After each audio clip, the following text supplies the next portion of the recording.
Back to another witness here, Stephen Lasco, who was at the Trump rally. Stephen, if you can hear me, I understand you were only about 100 feet away from the former president. Describe what you saw and what you heard. About 100 feet away from him, could see his face. He was right there talking, having a good time. And, you heard one shot, two shot. It sounded like, bang, nothing crazy. And then you heard maybe three or four more. And that's when everyone got quiet, started panicking.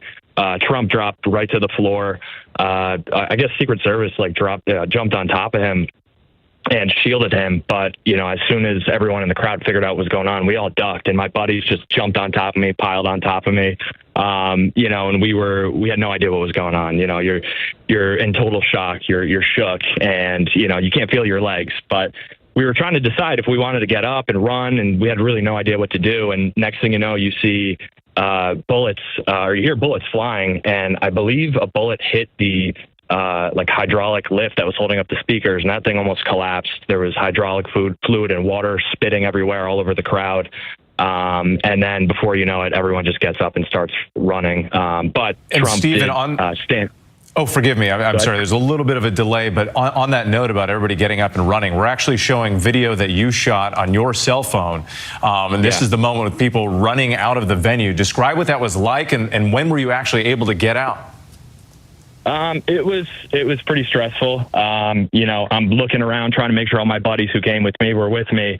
And, it took probably a good 10 minutes to get out of there, to get out of the whole area. And, before you know it, there's ATVs and UTVs flying and ambulances and all that kind of stuff. And we're trying to figure out how to get out of there and get home. But we made it. And when we walked out to the road, they had, police blocking everything off. And we actually found out where the building was that the shooter was shooting from. They had it all taped off. I guess it was like an agricultural warehouse, something like that. So, it was pretty scary. It's like you're in the movies. Stephen, forgive me again. I'm sorry. There's a little bit of a delay with the connection, but did you say that you were able to see the building that the shooter was allegedly perched on top of here? You said it was taped off by law enforcement. What did it look like? It was like kind of like an airplane hangar, maybe, like a warehouse for agricultural equipment, I guess.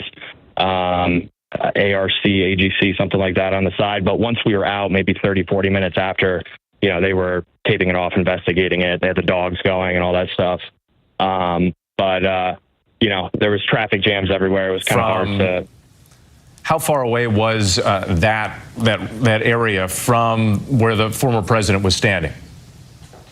Maybe 300, 400 yards, maybe less, honestly. And Stephen, when you hear that people who were there in the crowd with you, other bystanders, at least one, maybe more, were killed, how does that make you feel?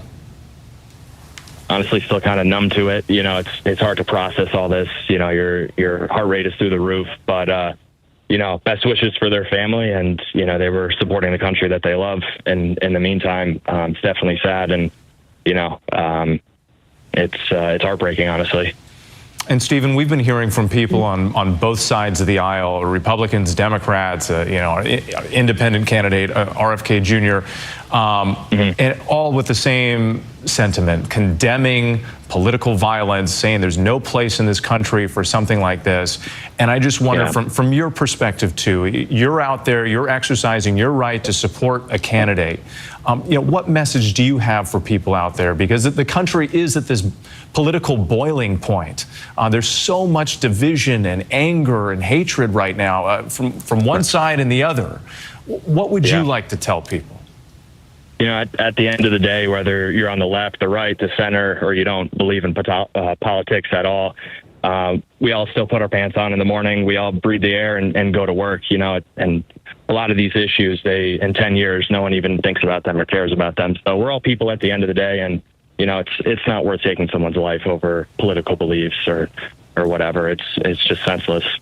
Well, Stephen, I think many people would agree with those words. Thank you so much for your time. Thanks for sharing that video, and we're so glad and thankful that you and the people you were there with are doing okay. Thanks again. Of course, and as Kelly Clarkson says, what doesn't kill you makes you stronger.